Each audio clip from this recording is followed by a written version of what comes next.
All right, guys. Bang, bang. I've got a special treat. I've got Griffin Johnson here. What's going on, man? Dude, I know I've seen you a lot around with Bryce and doing you guys' thing on your podcast. I actually thought about wearing a wife beater. I figured that might bring our chemistry up a little bit because you're used to it with Bryce. But yeah, dude, I'm excited to be here, man. Listen, don't lie to the people. When we first started, you were going to do it without a shirt on, and I said, "Hey, you can do that if you want." But well, it passes with my audience, but a lot of these guys here, they either A, their kids know me and they think I'm a doofus, or B, they have no clue who I am. So, I figured I should probably present myself a little better. All right, let's go through your background. You have one of the largest followings on TikTok today, but where'd you grow up and kind of how did you get into creating content on the internet? Yeah, so, I grew up right on the border of Indiana and Illinois, pretty much central, but considered south, doesn't really matter. But yeah, I didn't grow up with, a lot of money. My dad he works in a factory. My mom ended up going back to school for nursing. So I always had to hustle, which kind of brought in my entrepreneurship. And I went into college and I was in nursing school at the time. And, I played sports and baseball, all of that jazz. But my second semester, my sophomore year, I was in a class, all girls nursing, you know how it goes. And they all do the social media stuff. And I was never really into it. Posted maybe twice a year on Instagram, total bro, thought it was stupid, laughed at all the social media creators and YouTubers that the girls would drool over. And a bunch of girls in my class were making TikToks and I was in them and they would do well because I'm in my scrubs and they're like, oh, who's the nurse guy? Who's the nurse guy? And I was growing on Instagram like crazy. And I was like, what is going on? And I guess they were putting my handle on there. And it wasn't until I saw a girl literally as we were studying for an exam went live on TikTok and made like $100. I was like, are you kidding me? So I tried it out, posted a video. It blew up. I woke up the next day with like 20,000 followers. What was the video? It was just me in my scrubs and I was in class sitting there and said, got my phone taken away for this. And it was just me sitting there. Got like 100,000 likes, blew up. And I was like, all right. And from then on, I just saw the easy money. I didn't have an actual idea of being a content creator, social media kid, whatever you want to call it. But yeah, I literally just wanted the revenue from the streams because I was a broke college kid. I worked in a factory every summer to have enough money to get through the school year because I couldn't work because of my school and nursing and stuff. So yeah, that was my whole goal, was to just keep making videos. And I was trying to grow my followers to get that revenue off the streams. And 3 months later, I think I had 100-something K, went to one of the social media events because I met some kids and they, one of them's Anthony that lives with me now. And yeah, I just went on tour, met the boys. After that, met Bryce. We made the Sway House. And that's the short form for basically how I got here. Yeah. And so when you talk about making money off the streams, most people listening to this are going to have no clue what that means. So explain how people get paid for the actual streams. So how it is, there's a For You page. So if your video is going viral, it gets on the For You page. And then a live stream there's a live feature on TikTok itself on the platform, just like an Instagram live. You just click a button, you go live, people can join in. And basically, if your video, especially is on the For You page, people will see that you're live. They can click in, or just your fans. And basically, it's just a donation system. So there's like different levels, like $1, $2, 5, 10, 15, 20, 50. And people can send you money, and then you basically give incentives like, I'll put you in a drawing for my merch, or you can literally just sit there and do nothing, and people will actually donate just to laugh and enjoy the content. But yeah, and then TikTok holds it in their bank for a couple of days.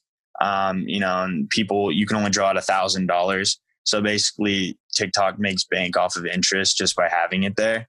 So that's kind of why they do it and how it works for the creator. When you go live right now, how much money would you make? Depending on the time, obviously. My standard is usually 20 minutes and I'll make anywhere from like, 1,500 to $2,000. You realize that's ridiculous, right? Yeah, it's absolutely insane. But I actually quit doing it as I became more successful, just because like in the beginning I needed it. Now I kind of leave it for the other creators that, need that, because it really helped my career and helped me out a lot and just in life in general. So I don't really do it anymore. Some people say you should. I feel kind of dirty, being successful and having my own other streams and revenue and still taking money from, 12 to 10 to 16-year-old girls that are probably using their dad's credit card. So I kind of quit doing it, but it's definitely a really good way to make money. Do you feel bad taking it from the girls or from their dads? Both. For one, I feel bad for the girls, mainly because I'm not really that cool. So why are you sending me money to sit there? And then I also feel bad for the dads because, they're going to work just so their daughter can pay some douchebag on the internet to talk to the camera. So, it goes both ways. That's fair. So I've talked to Bryce about it, but I know most people in the audience won't understand how you guys are making money outside of just those streams. So let's just kind of walk through like the world of Griffin in terms of what else do you do with your time? So like maybe let's go through a day. So what time do you wake up? What do you do all day? And then how do you make money? So I call this early because it's early in social media, but I'm usually up like awake at like 8:30, out of bed, ready for the day at 9. Which is early in our world, probably not for people listening to this. They're probably like, wow, you're lazy. But that's kind of how this industry works. It's later. A lot of kids don't wake up until noon. So start calls at 10, which is, usually later on the East Coast time. So sometimes I wake up earlier, 7. I'll have calls at 7. Sometimes if they're foreign, I've had calls at like midnight, which is all Western time, obviously. But so I wake up, calls start at 10. I'm usually at Bryce's house, the Vestone house where he records, by like 9:15, 9:20. And then we sit down. We have our every day is scheduled out on a Google Calendar. It's usually consists of anywhere from like 4 to 8 calls, usually at least one sit down meeting a day where someone comes in or we got dinner, especially before everything got locked down. And then every day around like 11 to noon is just a time blocked out for filming TikToks and getting all your content, posting on Instagram, whatever it is. And then on Mondays and Thursdays now, they are basically like designated film days for YouTube, podcasts. You and Bryce do Tuesdays because that fits you better. But for me, obviously, I wouldn't do it the same day. So yeah, it's very structured. I think people think we kind of just sit on our ass and like just go with the flow and like post TikToks all day. Definitely not it. It's very structured, and that's how we get into all these investments. And we've really pivoted out from being these shitheads that got their water and power shut off to now angel investors. And I actually just became a consultant and advisor for Red Global, which is one of the biggest esports teams in the entire world, as well as, we got Triller and some other things working in the mix.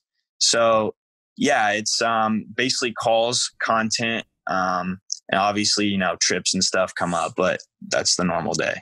Yeah. And I'm not just saying it to you. Obviously, people know that I've been spending all this time with Bryce, but like you guys do work your asses off. And I agree with you that most people don't realize kind of how structured it is. I remember the first time he told me about like the content days. And I was like, what do you mean you block off 2 days? And he's like, yeah, like that's all we do is we just ideate, film, edit, like do all this kind of stuff. And when you look at the content output that you guys do, like you have to dedicate a lot of time to it, right? It just takes the time.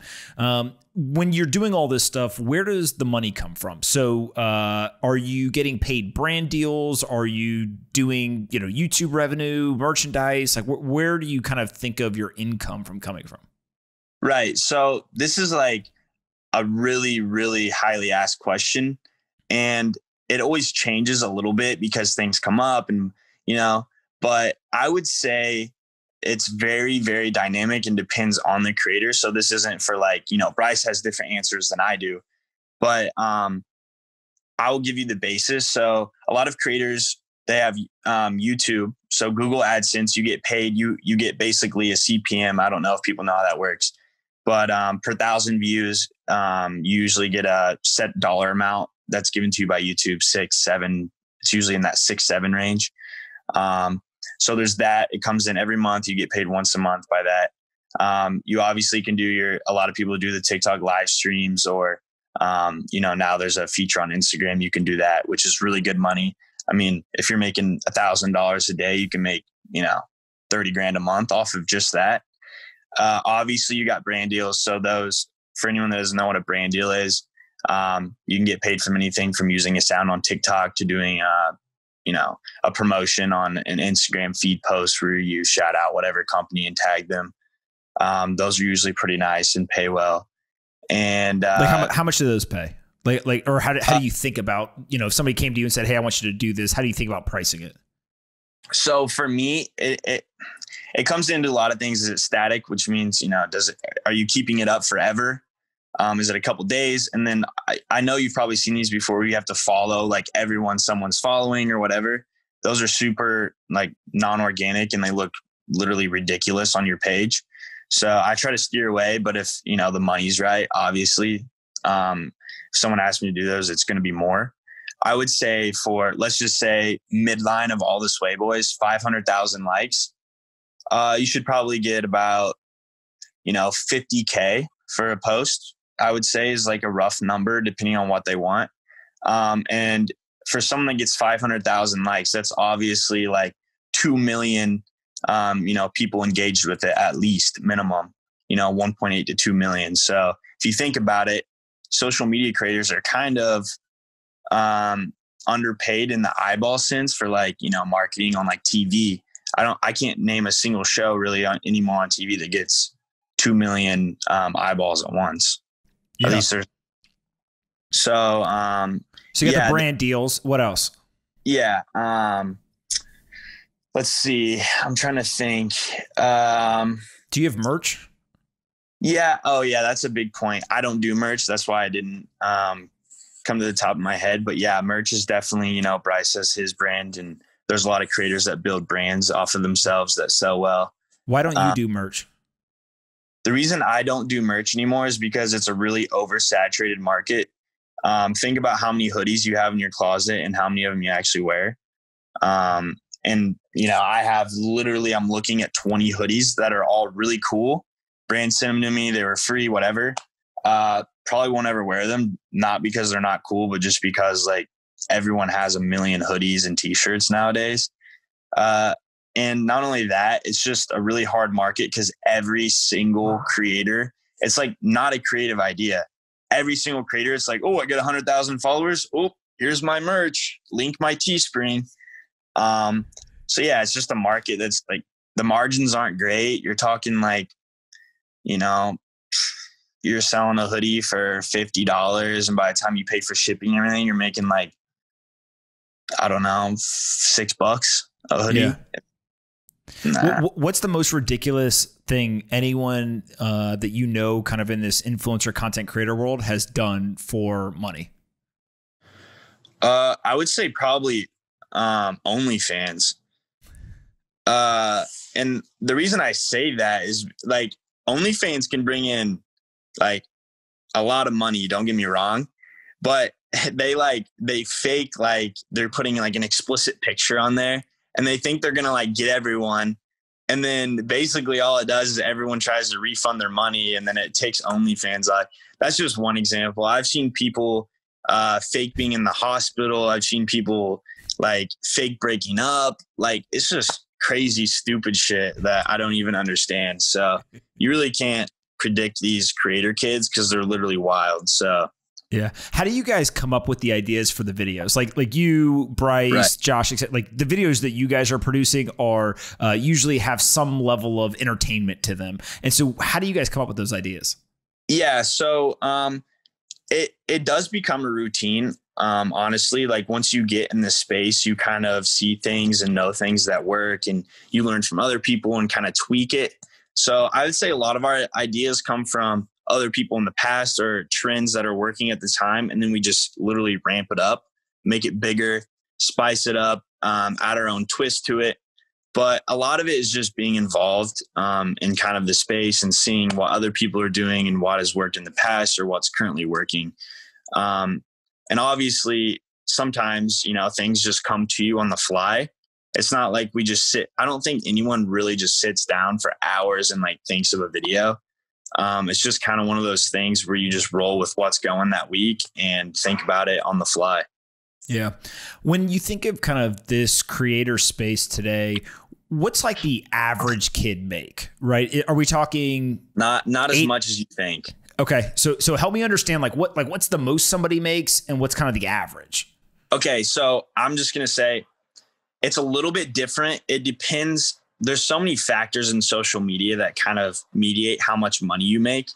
So, I have 20 million followers across all platforms. If I only did brand deals and I grinded live streams, I'm talking like every day, I would say I'd probably make 500K in a year. Okay. Which, that's not shabby, but like you'd think someone with 20 million followers, they're making like $10 million. But that also is because of Sway, our previous brand. And we're kind of fixing that. But that's also why we pivoted, and it forced us to create our own companies and build our own brands. And that's why I'm literally here talking to you right now, is because we can't do brand deals. I would say the average for the average creator, let's say 2 million followers on TikTok, and let's say they're completely clean. I'd say they're making maybe like 15, 20K a month. Okay. Now explain, because again, most people aren't going to know all of the, I'll call it the drama or the controversy. When you're talking about a clean creator versus a non-clean creator and the Sway stuff, it helps people understand kind of from a brand's perspective, why are they unwilling to either work with you guys or pay you less compared to a quote unquote clean creator? Right. So someone that's clean is like, I wouldn't even say cussing. Like those are like extreme Disney kids. But it's like, with Sway, we've drank on camera, vaped on camera, whatever, been drunk on camera. And obviously there's been fights and, the boys got in trouble in the past, some legal trouble and stuff. So that's really extreme bad. Mm-hmm. The party. Yeah, the party with the power. I don't even think that got as much negative backlash as people think.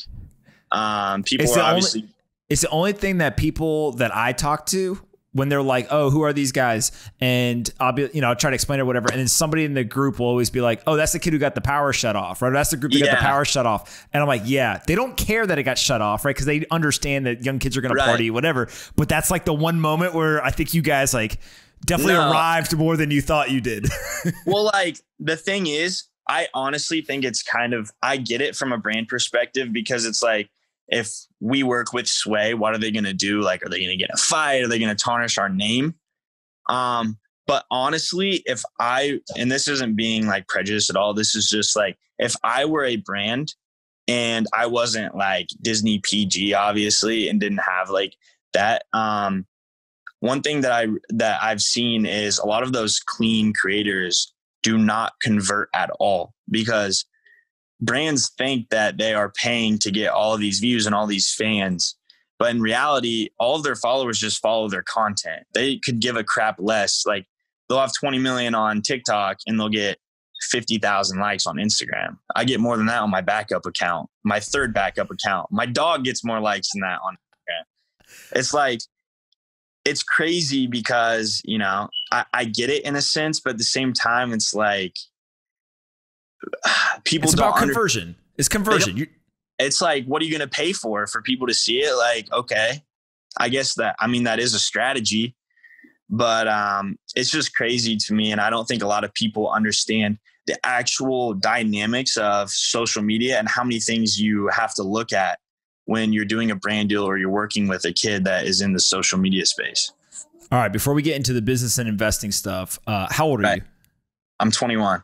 All right. As 21, you're rich and famous, right? For all intents and purposes. I got to imagine that you get hit up by all kinds of ridiculous, crazy people, all kinds of girls DMing you, etc.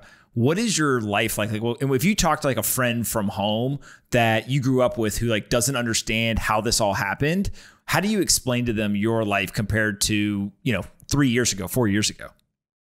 Yeah. So, I would humbly say that I'm pretty rooted from my hometown. I'm still friends with a bunch of, I think most creators, have drifted a lot from where they started. And I've definitely changed in my ways. I would say the biggest pivot is me actually thinking about others using me, because I'm from a small town, farm. I worked in factories. It's like, if someone needs help, you're there. It's like, yo, my cow's out. Can you come? It's not like, yo, are you trying to use me? It's like a community of people that are like, that help each other anytime. Like, there's guys that would plow my driveway when it's snow or like whatever, and you don't have to pay them. You just like get them back later. So one of the biggest things is how ruthless people are. And I struggle with this really bad because I'm such a helpful person. I want to help people and, do my best to be a respectful dude. Really learned fast that doesn't work in LA. People don't give a shit. There's not a lot of morals. So that's a really big struggle with me. And I feel like, a lot of common people, and especially if they're from the South or Midwest, can definitely relate to that, because I never saw any business growing up. There was no really businesses. My dad didn't know anything about business, or anyone in my family for that matter. So that was a really big struggle that I had. And then obviously there's the parties, the girls, the temptations. Growing up, it was like, yo, bonfire in the cornfield. Like, let's go Saturday, boy, Bush Light, It wasn't like anything crazy. Now you got like, you go in my DMs, I get 1,000 DMs a day from all these like models and girls with their asses out and everything. Are you responding? I used to. I really did. When we were in our old sway house and really on our bullshit, I would go through and respond. Of course, I was trying to talk to girls. Luckily ended up getting a girlfriend and slowed down for a really long time. And then afterwards, there was a bunch of drama, and I ended up, Snapchatting a girl. And after that whole drama went down and I got cooked on the internet, like genuinely no shit, I learned my lesson. I barely even look at my DMs anymore, but it is absolutely crazy because sometimes I catch myself talking. It's like, dude, I hate when girls like just send me their asses and I can't respond. And my friends are like, that's never happened to me, dude. Like,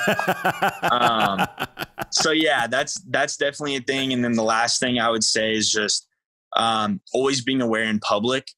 So, I'm just going to be straight up. My lingo from being in Indiana, like, I was really insensitive to a lot of things that here in LA are like really big problems. So that was the first one, is having a microscope and obviously, checking my language and checking the things that I do, because obviously I'm not from a culture that thinks about a lot of things like that. And just making sure like I'm always on my shit. Like when I'm driving my car, I got caught one time picking my nose, and it's like, who really gives a shit, but at the same time, it's like, really, man. And that's definitely one of the biggest changes, is like even being out with my family when they visit LA. It's like my family doesn't want to be like seen like that. So it's just, what do they think? What do they think up? What do they think about all that?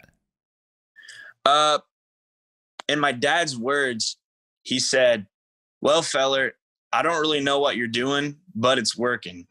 So they don't really have social media. My dad has like one of those industrial smartphones that's like works at negative 10 seconds, per minute. So it's, and my brother, he's a working guy. He's going to trade school for lineman, to be a lineman. And my mom, like, she hears things more, obviously, because she's a lot more emotional, and she doesn't really check my socials that much. But her friends at work, she's a nurse now. She just recently went to nursing school, finished that. So her friends, they gossip, and it's like the workroom. And did you see Griffin's with this girl? And she'll text me about it. But other than that, they don't get worked up. They don't really care that much if I'm famous or if I'm homeless. So Yeah, I love it. Let's talk about business and investing. Let's You, get into it. along with the rest of the guys, have really kind of taken this hard right and started angel investing a lot, starting companies. How do you just think about like why, right? Like, why are you interested in this stuff?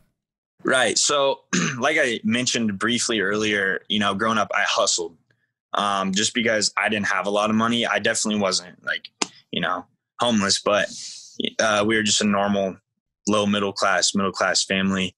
So if I wanted anything or if I wanted anything extra, I would have to work extra hard to get money from the kids that did have money. So whatever it was, like I used to hustle, like, make sports bets, like I'll beat you in this basketball game, or it started off kind of like that.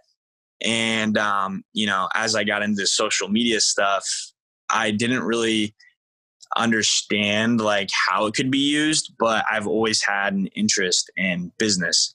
So, just making that pivot out because we didn't get any brand deals, like I said, because we were shitheads.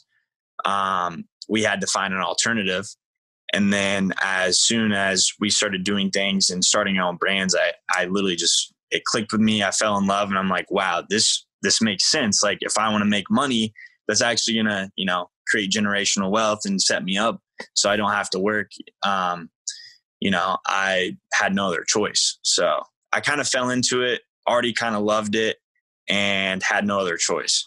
Do you enjoy like the business building and kind of operating stuff, or the investing more, or maybe like both? I like aspects of both. The reason I don't like actually, I'm going to change that answer. I do like building more. The thing that scared me away at first was I was afraid to fail. Like I'm a very like textbook, like we're going to make this much money and then it gives me something to work towards. Something that I even had in my social media career and definitely with building businesses is I was afraid to like make something that wouldn't work instead of doing something that I really loved and making it work. So, building something is something I haven't done it yet. I'm working on it really hard right now and it's really challenging me. Investing is cool because you get to meet a lot of people, obviously. And, it's kind of one of those things I'm going to do for anything that I can't build or the boys can't build. And I want to be a part of it, or I believe in it. I just put my money into it. So I would say for me, they go kind of almost hand in hand because even if I'm not building it personally, or the boys aren't, I'm investing in it because I want to help build it with my following, which is kind of what I've been doing. I'm working on a couple investments that haven't been signed yet. And then I have the Rect deal where I'm an actual consultant and I can't build a gaming team because I don't have time, but I'm using their resources and using my following to connect the dots. So. Got it. And so what's the conversation been like with founders, right? As people have found out that you're starting to invest, how has that reception been and kind of what those conversations are like? When I first started, it was a lot different than now. When I had no investments, it was like, how well do you convert? Like, what can you do for us? And like they just basically, if they talk to me, they wanted the social media following. It's like, can you get me verified on Twitter? Can you retweet things for me? Like whatever, which is cool. But I was like, I don't really like, that's weird. Unless I really fuck with you, I'm not going to do that. But now it's definitely converted over to, it's a lot more serious. We kind of have, we're on a lot of cap tables and, a lot of people are talking about us now. They're like, are these kids really serious? Are they about it? Are they worth it? And we've kind of proven ourselves. Annie's doing a lot of cool things. And, some of our other investors we've been in, they mention us all the time. And it's definitely changing slowly from what can you do for us to, or I guess, how can you help us to what can you do for us and help like get us there? Yeah. And do you guys talk internally at the house? Like if one of you sees a deal, you'll bring it back to everyone and kind of say, hey, look, I saw this. Like, I think it's cool. What do you guys think? Or are each of you kind of making decisions on your own without really talking about it with each other? Everything we do is together. I mean, literally there's, Josh has a couple things he's done on his own and I have a couple things I've done on my own as well as Bryce. But we all know what's going on. It's a team. Obviously, we're way more powerful as a group than we are just individually.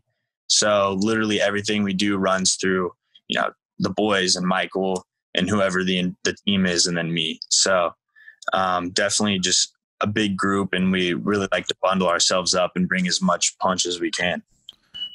You mentioned Michael Gruen, kind of, I don't even know what exactly does Michael consider his title or role to be? Right. Well, that's a good thing. That's a good thing to ask, because we always get really confused and battle back and forth of what we call him.